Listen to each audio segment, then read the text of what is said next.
नमस्कार स्टूडेंट्स, कैसे हो सभी। I hope you are fine. और आज इस लेक्चर में डिस्कस करने वाले हैं सम एग्जांपल्स ऑफ सबस्पेसेस। इससे लास्ट लेक्चर के अंदर हमने वेक्टर स्पेसिस पढ़े, सबस्पेस पढ़ा, क्या होता है सबस्पेस।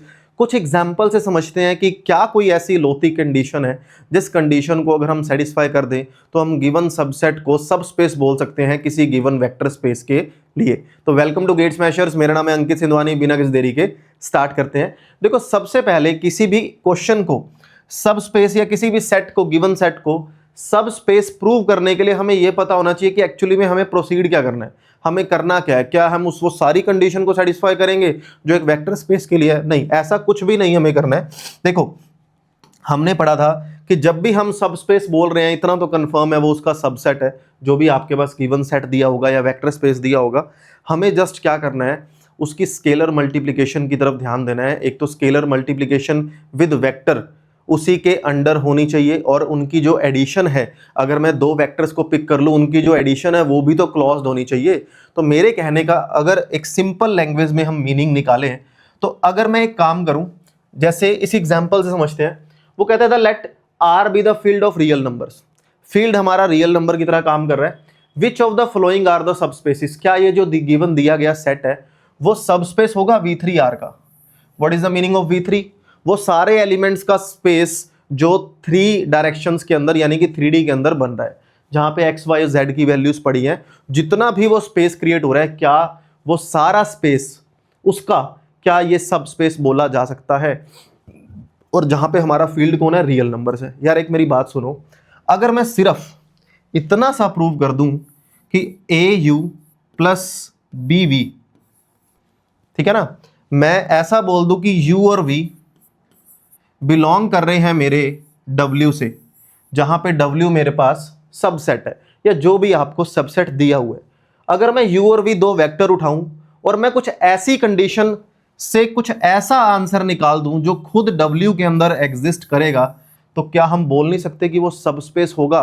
देखो, सबसेट तो है, ऑब्वियस सी बात है ना, सबसेट तो है। लेकिन अगर मैं आपको बोलूं कि एक फील्ड यानी कि एक नंबर और वेक्टर मल्टीप्लाई हो रहे हैं, तो यहां पे कौन अप्लाई हो गया? Scalar multiplication. यहां पे इन दोनों के बीच में कौन अप्लाई हो गया? Scalar multiplication. अब जब ये आंसर देगा तो एक वेक्टर बनेगा, ये आंसर देगा एक वेक्टर बनेगा, और वेक्टर की एडिशन अगर वापस से W के अंदर आ गई तो मैं क्या बोल पाऊंगा कि ये तो अंडर एडिशन क्लोज्ड हो गया।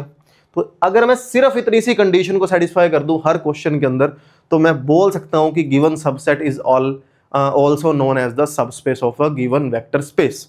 आई होप कि चीज़ें आपको क्लियर हो रही हैं। अगर आपको लग रहा है कि थोड़ा सा भी डाउट है तो पिछले लेक्चर्स को कवर अप करो इसी प्लेलिस्ट के। अदरवाइज थोड़ा सा टॉपिक आप जानते ही हो, थियोरेटिकल टॉपिक है ना, इसको बड़े प्यार से, बड़े अच्छे तरीके से हमें हैंडल करना आना चाहिए। देखो ये क्या कह रहा है, अगर मेरे पास इस तरीके के, मान लेते हैं W का हमारा सेट है ना, इस तरीके के एलिमेंट इस W के अंदर पड़े हैं, where x y z are all real numbers.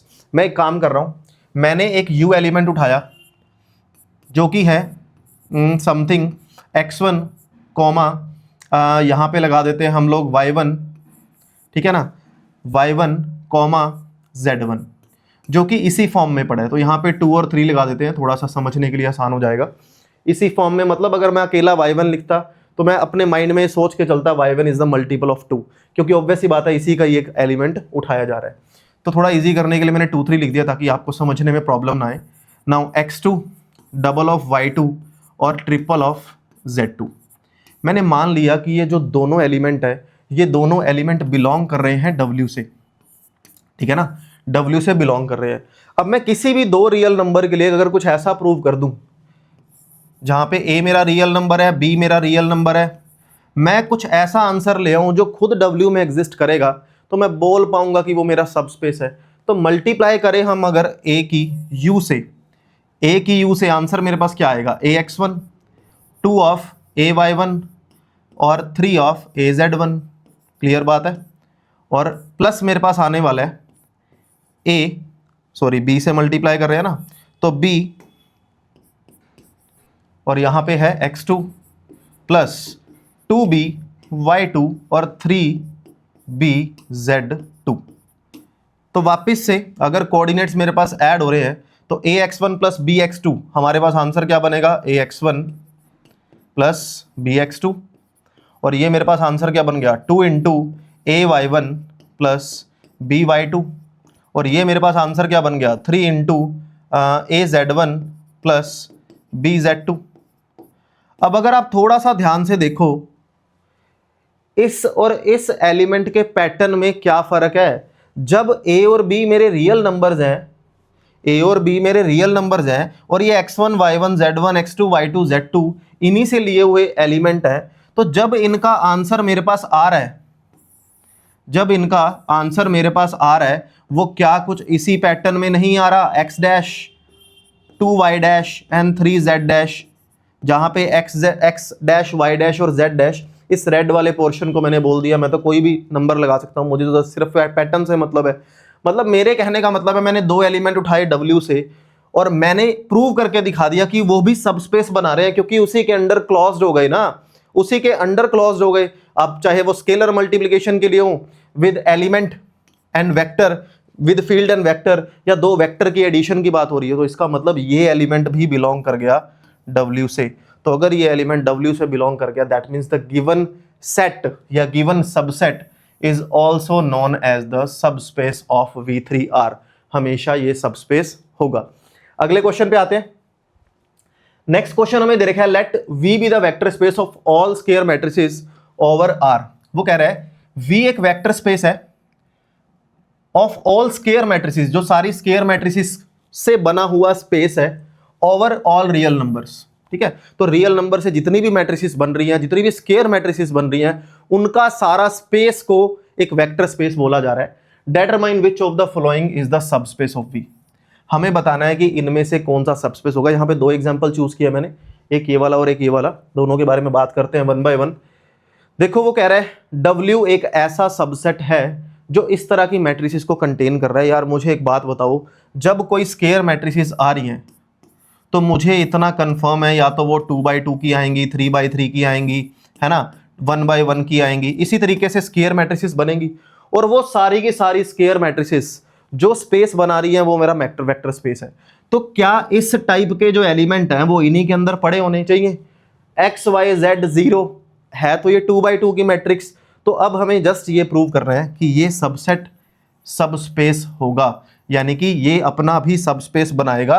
अगर मैं इस टाइप के सारे मैट्रिसेस को उठा लूं जहां पे A11 A12 A21 गिवन है लेकिन A22 हमेशा 0 है, तो ऐसे जो मैट्रिसेस हैं 2x2 के, वो जो स्पेस बनाने वाले हैं वो इस गिवन वेक्टर स्पेस का सबस्पेस होंगे। उसी के बारे में बात करते हैं। मैं मान लेता हूं कि AU प्लस में BV के बारे में मैं बात कर रहा हूं। A can be any real number. U अगर मुझे इस वेक्टर से उठाना पड़ेगा, इस सबसेट से उठाना पड़ेगा, तो मैं मान लेता हूं यहां पे मैंने x1 y1 z1 0। ऐसे ही दूसरा एक एलिमेंट V मैंने उठा लिया x2 y2 z2 और 0। तो जैसे ही मैं इनको ऐड कर रहा हूं दोनों मैट्रिसेस को, इनके कॉरस्पॉन्डिंग एलिमेंट्स को, तो कुछ ऐसा आंसर मेरे पास निकल करके आएगा। यहां आ जाएगा AY1 प्लस में BY2 और यहां आ जाएगा AZ1 प्लस में BZ2 और यहाँ पे मेरे पास आ जाएगा 0 प्लस 0 इज 0। तो क्या वापस से वही सेम पैटर्न हमें दिख गया? ये पैटर्न भी तो इसी W के अंदर बिलोंग कर रहा होगा, क्योंकि ये है क्या, ये यही तो पैटर्न है x dash y dash z dash.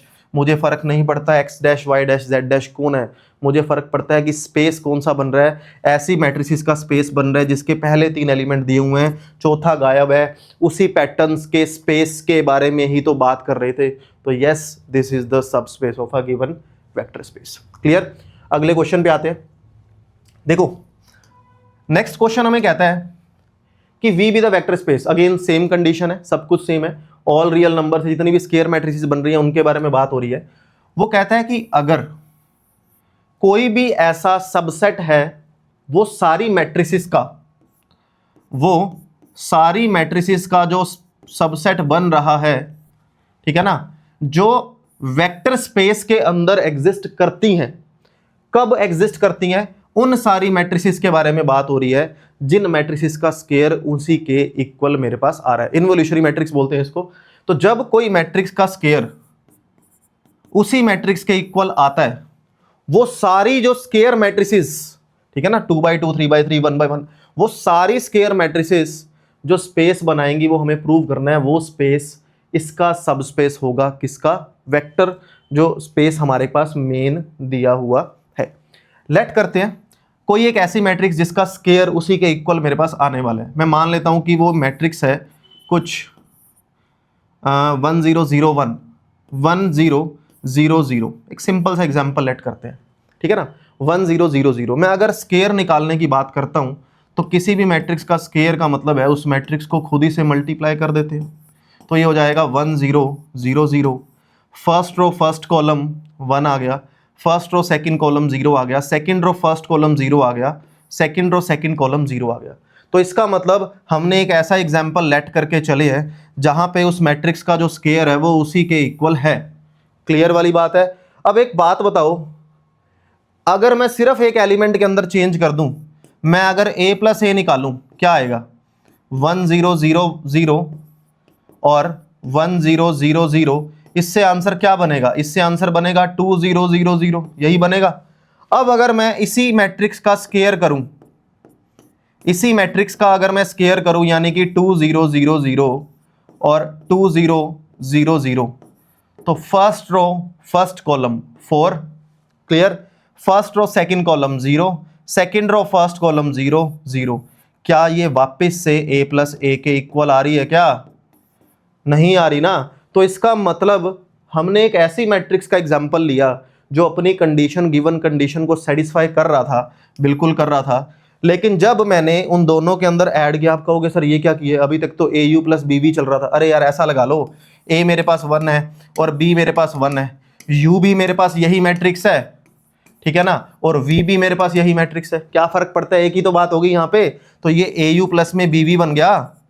तो जब मैंने चेक किया, कुछ आंसर मेरे पास निकल करके आया और मैंने उस मैट्रिक्स का स्केयर कर लिया, देखो पैटर्न तो वही बन गया, लेकिन जैसे ही अब मैं उस मैट्रिक्स का स्केयर कर रहा हूं वो वापस से अपने खुद के इक्वल नहीं आ रहा। इसका मतलब वो अंडर एडिशन क्लॉज्ड ही नहीं हुआ, और अंडर एडिशन अगर वो क्लॉज्ड ही नहीं है तो अब हम उससे सब स्पेस बना ही नहीं सकते, सबसे मेन इंपॉर्टेंट कंडीशन को वो रद्द करके चला गया।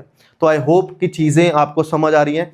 थोड़ा सा अब जो टॉपिक्स हैं उनको थोड़ा सा प्री प्लान करके जैसे जैसे हम लोग कर रहे हैं उसी तरीके से आप लोगों ने कवर करना है। चाहे मैं ग्रुप थ्योरी के बारे में मैंने बात की सबसे पहले, है ना, लीनियर अलजेब्रा के बेसिक्स के बारे में बात की, देन हमने लीनियर अलजेब्रा के बारे में बात की है।